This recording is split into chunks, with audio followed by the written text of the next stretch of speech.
Excellent biology classes by sir Suman. आज हम लोग बात करेंगे लॉ ऑफ इनहेरिटेंस के बारे में, जिसे मेंडेलियन लॉ ऑफ इनहेरिटेंस कहा जाता है। मेंडल के द्वारा जो दिया गया लॉ था उनके बारे में। जैसे फर्स्ट लॉ के बारे में कहा जाए तो law of dominance, second law के बारे में कहा जाए तो law of segregation, that is law of purity of gamete, उसी को बोलेंगे। और थर्ड लॉ जो है लॉ ऑफ इंडिपेंडेंट असॉर्टमेंट। तो हमने कहा फर्स्ट, सेकेंड और ये हो गया third.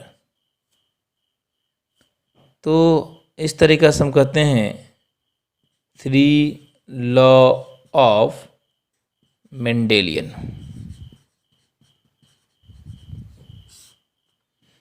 Law of dominance, law of segregation, also known as law of purity of gametes, and law of independent assortments. अभी हम यहाँ बात करेंगे on the basis of rediscovery, on the basis of rediscovery of Mendelian result. Two main law, दो मुख्य law, यानी main law जो है कितना थे? दो। कौन कौन? तो हम कहेंगे law of segregation is first law and law of independent is a second law. तो on the basis of rediscovery, the first law, law of purity of gamete, that law of segregations, and second law, law of independent assortment. अब देखिए, जिसमें हमने कहा पहला point law of unit factor. तो unit factor जो है एक पोस्टुलेट है जिसके मेंडल ने ही दिया था। लेकिन मेंडेलियन लॉ के बारे में बात किया जाए तो Mendelian three law, that is law of dominance, law of segregation and law of purity of gamete, इसी को बोलते हैं लॉ ऑफ सेग्रीगेशन को ही, और law of independent assortment. The first law law of dominance, second law of segregation, that is law of purity of gamete, और third law of independent assortment. ठीक है।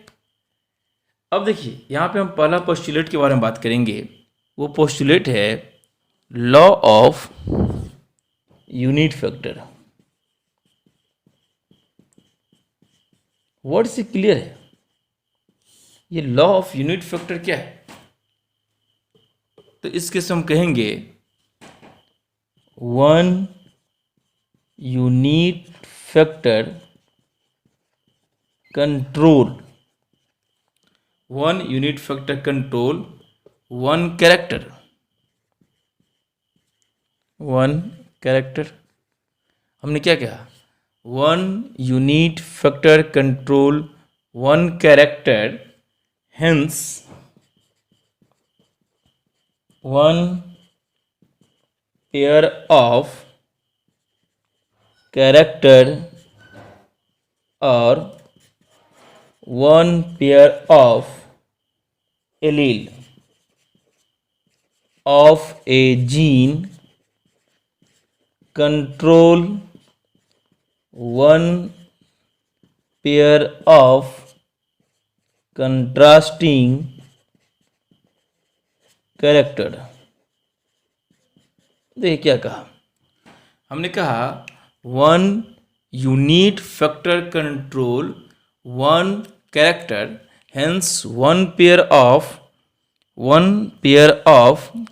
character या और one pair of allele, one pair of character बोलिए या one pair of allele बोलिए, control करें कितने? Of A gene control one pair of contrasting character. ठीक है। अब देखिए एग्जाम्पल के तौर पे ये क्रोमोजोम है। हम सब जानते हैं क्रोमोजोम के ऊपर ही जीन रखा जाता है।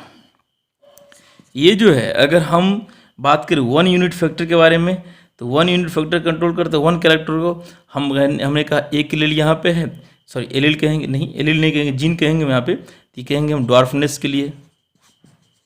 इसको भी हम भूल गए, इसको हम भूल जाते हैं। तो अगर हम दोनों को लेकर चलते हैं तो इसको बोलते हैं टॉलनेस और इसको बोलते हैं ड्वार्फनेस।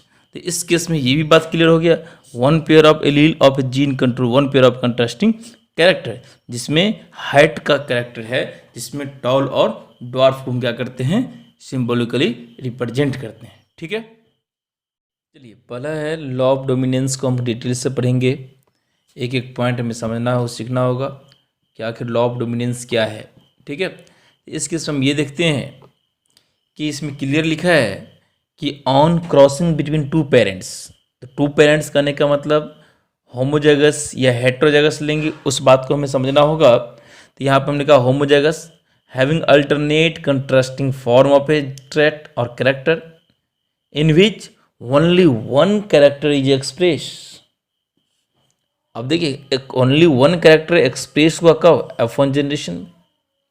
जब F1 जनरेशन में सिर्फ और सिर्फ एक कैरेक्टर का एक्सप्रेशन होता है, तो हमने पहले पढ़ा था, उसको हम बोलते हैं डोमिनेंट कैरेक्टर बोले थे, या उसको डोमिनेंट जीन भी बोलते हैं, या उस चीज़ को डोमिनेंट एलील भी बोलते हैं। ऐसा हमने पढ़ा था। अब देखिए यहाँ पे हम समझने की कोशिश करते हैं इसके हिसाब से। तो हमने कहा कैपिटल आर लेंगे। अगर एग्जांपल लेते हैं किसके लेकर के, कलर को लेकर के, तो हम कहेंगे यहाँ पे होमोजाइगस वायलेट। तो इस केस में capital R crossing homozygous white, small R, ये सब हम टर्म पहले भी सीख चुके हैं। अब यहाँ पे हमने कहा कि मियोसिस करवाते हैं, तो मियोसिस जैसे करवाएंगे तो कैपिटल आर आएगा यहाँ पे, और यहाँ पे क्या आएंगे, स्मॉल आर आएंगे। दोनों फ्यूज करके यानी फर्टिलाइजेशन के बाद कैपिटल आर स्मॉल आर बनाएगा। अब देखिए यही कहलाता है F1 जेनरेशन। हमने क्लियर कर दिया था आपको पहले भी कि जैसे ही जब भी हम क्रॉसिंग का चर्चा करेंगे तो उस केस में जो रिजल्ट आएगा वो F1 जनरेशन कहलाएगा। और इस केस में देखिए हमने कहा 2 एलील, ऐसे हम कहेंगे कैपिटल आर एक स्मॉल आर आया। अब यहाँ पे समझने के लिए ये जो स्मॉल आर है इसका जो कैपिटल आर है इसका दोनों का कैरेक्टर, और इसको हम देख कर क्या बोलेंगे, होमोजाइगस की हेट्रोजाइगस, तो हेट्रोजाइगस। अब देखिए हेट्रोजाइगस कैसा क्या है, तो हेट्रोजाइगस क्या बोलेंगे, वायलेट। कितना परसेंट, तो 100%। ये 100% क्यों हुआ, जब इसका एक्सप्रेशन क्या हो गया, 0% हुआ एक्सप्रेशन इस केस में, और इसका एक्सप्रेशन क्या हुआ, 100% एक्सप्रेशन हुआ।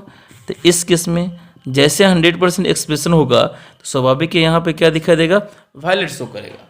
मतलब उस प्लांट में जो फूल लगा हुआ है उसका कलर कैसा हो जाएगा, वायलेट होगा। कब, जब केस कैसा है, F1 जनरेशन का। तो हमने क्या कहा, क्लियर कर दिया यहाँ पे कि on crossing with 2 parents having, है ना, अल्टरनेट कंट्रास्टिंग फॉर्म। तो अल्टरनेट कंट्रास्टिंग फॉर्म हमने ले लिया, वायलेट का और व्हाइट का लिया। ठीक है, तो इसका F1 जनरेशन में क्या एक्सप्रेशन होता है, ओनली 1 कैरेक्टर एक्सप्रेस होगा। तो ओनली 1 कैरेक्टर किसका, तो हमने कहा वायलेट का एक्सप्रेशन हुआ। दूसरा पॉइंट समझते हैं, dominant allele mask the expression of recessive allele in heterozygous condition है। बात क्लियर है। कैपिटल आर स्मॉल आर, तो कैपिटल आर ने स्मॉल आर को सप्रेस कर दिया, जिसका इसका एक्सप्रेशन क्या दब गया। इसलिए हमने कहा डोमिनेंट एलील ये है और रिसेसिव एलील ये है। तो डोमिनेंट एलील ने रिसेसिव एलील को क्या कर दिया, मास्क कर दिया, उसके एक्सप्रेशन को क्या किया, छिपा दिया।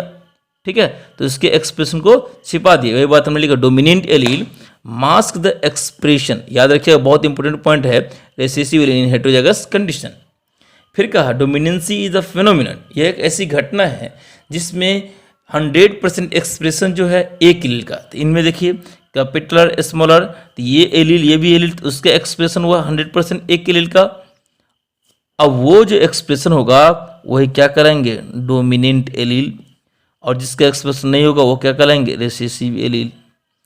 फिर कहा and 0% expression of one allele, that is recessive allele, in heterozygous condition. तो हेट्रोजाइगस कौन सा, कैपिटल आर स्मॉल आर, तो capital R small R, capital R ने स्मॉल आर को सप्रेस कर दिया। तो इस केस में हमने ये देखा, हमने ये सीखा कि हेट्रोजाइगस कंडीशन यानी F1 जनरेशन में किसी एक पार्टिकुलर कैरेक्टर का एक्सप्रेशन होता है या पार्टिकुलर एलील का एक्सप्रेशन होता है। जिसका एक्सप्रेशन होगा वो डोमिनेंट एलील होगा, जिसका नहीं होगा वो रिसेसिव एलील होगा। इसमें हम ये भी कर सकते हैं कि 100% एक्सप्रेशन एक एलील का होगा, 0% एक्सप्रेशन दूसरे एलील का होगा। फिर ये बहुत ही अच्छा पॉइंट यहाँ से मेडिकल ने कई बार क्वेश्चन पूछा हुआ है, डोमिनेंसी फिनोमिनन के बारे में बात किया जाए अगर, तो हम समझने की कोशिश करें तो डोमिनेंसी फिनोमिनन हम कब एक्सप्रेस कर सकते, कब ऑपरेट करेंगे, तो ये याद रखिएगा हेट्रोजाइगस कंडीशन होना चाहिए, ना कि होमोजाइगस या हेमीजाइगस कंडीशन। तो देखिए कैपिटल स्मॉल आर कैसा, होमोजाइगस की हेट्रोजाइगस है, तो हमने कहा हेट्रोजाइगस कंडीशन। तो हेट्रोजाइगस कंडीशन में किसका एक्सप्रेशन हुआ, तो हमने क्या कहा डोमिनेंट एलील का। तो यही बात कहा डोमिनेंसी जो फिनोमिनन है वो फिनोमिनन कब एक्सप्रेस होंगे, उसका एक्सप्रेशन कब शो करेगा, यानी कब ऑपरेट होगा, किस कंडीशन में ऑपरेट होगा, तो होमोजाइगस कंडीशन, ना कि हेट्रोजाइगस, ऑपरेट होगा हेट्रोजाइगस कंडीशन में। ऑपरेट कब होंगे, हेट्रोजाइगस कंडीशन में, ना कि होमोजाइगस और ना ही हेमीजाइगस। ठीक है। अब देखिए एक्सेप्शन जो है लॉ ऑफ डोमिनेंस का बहुत सारा है, तो इसमें हम एक्सेप्शन के बारे में बात किया जाए अगर, तो exception of law of dominance, तो इस केस में हम ये देखेंगे, बहुत अच्छा पॉइंट, तो exception of law of dominance, ये जो लॉ ऑफ डोमिनेंस है फर्स्ट लॉ, इसका एक्सेप्शन क्या है उसको हम समझते हैं। तो इसका एक्सेप्शन है कोडोमिनेंस, दूसरा है इनकम्प्लीट, और इसी को बोलेंगे इंटरमीडिएट डोमिनेंस, इंटरमीडिएट डोमिनेंस, और अगला है सीडो डोमिनेंस। अब देखिए ये जो एक्सेप्शन है किसका, लॉ ऑफ डोमिनेंस का, तो कोडोमिनेंस, इनकम्प्लीट यानी इंटरमीडिएट डोमिनेंस और सीडो डोमिनेंस, इसको हम पढ़ेंगे बाद में। ठीक है। तो यहाँ तक हमने देखा कि लॉ ऑफ डोमिनेंस क्या है। लॉ ऑफ डोमिनेंस के बारे में हमने एक एक टर्म सीखा है ना, क्रॉसिंग करवाएंगे होमोजाइगस का, तो इसमें F1 जनरेशन में कैसे क्या होगा, किसका एक्सप्रेशन दिखता है, किस कंडीशन में दिखता है, इस सारे टर्म को हमने अच्छे तरीके से क्या क्या समझा। ठीक है। तो इससे आगे हम अभी पढ़ेंगे, दूसरा है। ठीक है। इसके बाद of segregation also known as law of purity of gametes, बहुत important questions. Law of segregation का दूसरा नाम पूछ देता है, तो लॉ ऑफ सेग्रीगेशन का दूसरा नाम क्या हो जाएगा, law of purity of gamete, end of segregation is also known as law of purity of gamete, in which we consider heterozygous, that is hybrid individuals. Let us say example heterozygous violet. Understand, hybrid individual have two different allele, dominant and recessive. The dominant and recessive two different, capital or small r. They remain together for long term, but they do not contaminate or mix with each other. We consider here heterozygous violet, capital R small r. हमने ये कहा कि capital R small r लंबे समय से एक साथ रह रहा है, लेकिन वो आपस में कंटामिनेट नहीं करता, आपस में मिक्स नहीं करता है। Dominant allele, recessive allele, dominant हमने कहा कैपिटल आर को डोमिनेंट कहा, स्मॉल आर को हमने रिसेसिव कहा। तो इस केस में दोनों आपस में कंटामिनेट नहीं कर रहा है, और जब टाइम आता है तो वो सेपरेट होता है, सेग्रीगेट हो जाता है, यानी अलग हो जाते हैं अपने अपने कैरेक्टर को लेकर के। यही कारण है कि हम लॉ ऑफ सेग्रीगेशन को law of purity of gamete भी बोलते हैं। रीजन ये कि इस केस में हम कंसीडर करते हैं कि गैमेट क्या होता है, हमेशा प्योर होता है। The heterozygous hybrid individual have two different allele, dominant and recessive. They remain together for long term, but they do not contaminate or mix with each other. And both dominant and recessive allele get separate, that is segregate their own character during meiosis. Here, if meiosis occurs, then capital R, small r, capital R, small r, we consider male and female. Understand? In checkerboard, capital R, small r, here male and female, capital R, capital R, capital R, small r, capital R, smaller or smaller, smaller. Here we find out, हमने पाया क्या कि capital R, capital are, capital are, smaller और smaller, smaller, ये दोनों अगर साथ में अगर ये कंबाइन कर देता, मिक्स कर जाता, तो उस केस में यहाँ पे हमारे पास स्मॉलर, स्मॉलर 25% जो कंट्रीब्यूशन है वाइट का वो बाहर नहीं आते। और ओवरऑल इसके बारे में बात करेंगे तो 75% क्या है, तो हम क्या कहेंगे, violet. We consider that is law of segregation, law of purity of gametes. The law of segregation we always remember, law of purity of gender always remember, that is law of segregation in which we consider two allele remains together for long time but they do not contaminate and they do not mix with each other. Hence we consider gamete is always pure in nature. Here heterozygous violet, heterozygous violet. After that meiosis we consider 25%, we find out 25% that is white and 75% that is violet. The 75% white, why we consider, because due to segregation small r is segregated from capital R and here 25% is white. Okay, तो इस तरीके से हमने law of segregation, law of purity of gamete के बारे में जाना। और law of purity of gamete बहुत इंपॉर्टेंट टर्म्स है, जहाँ से हमने ये देखा कि प्योर गैमेट हमेशा क्या है, प्योर होते हैं और इसे कोई भी एक्सेप्शन नहीं है। ठीक है, अगला क्लास में हम लोग देखेंगे लॉ ऑफ इंडिपेंडेंट असॉर्टमेंट्स एंड कुछ जो एक्सेप्शन है किसका, लॉ ऑफ ये लॉ ऑफ डोमिनेंस का, उसके बारे में बात करेंगे। और इस केस में हमने पढ़ा था law of unit factor, law of dominance और उसे एक्सेप्शन देखे, और law of segregation, law of purity of gametes. ठीक है, अगला पॉइंट हमें ध्यान रखना होगा, कुछ फार्मूला था, उस फार्मूला को आप रिवीजन करते रहिए, और जो टॉपिक मैंने प्रीवियस पढ़ा दिया है उसको आप देखिए, जो बहुत ही इम्पोर्टेंट है, शुरू से ही आप पढ़िए। जो अगर लिंक नहीं मिल रहा है तो आप कहीं से, अगर हम कोई ग्रुप में शेयर किए हैं, यानी आप तक मैसेज, जैसे कि यूट्यूब पर आप सर्च कर सकते हैं एक्सेलेंट बायोलॉजी, वहाँ से आपको लिंक मिल जाएगा। सारे के सारे लिंक मिलने के बाद आप शुरू से देख सकते हैं जेनेटिक्स टॉपिक को। ठीक है, थैंक यू।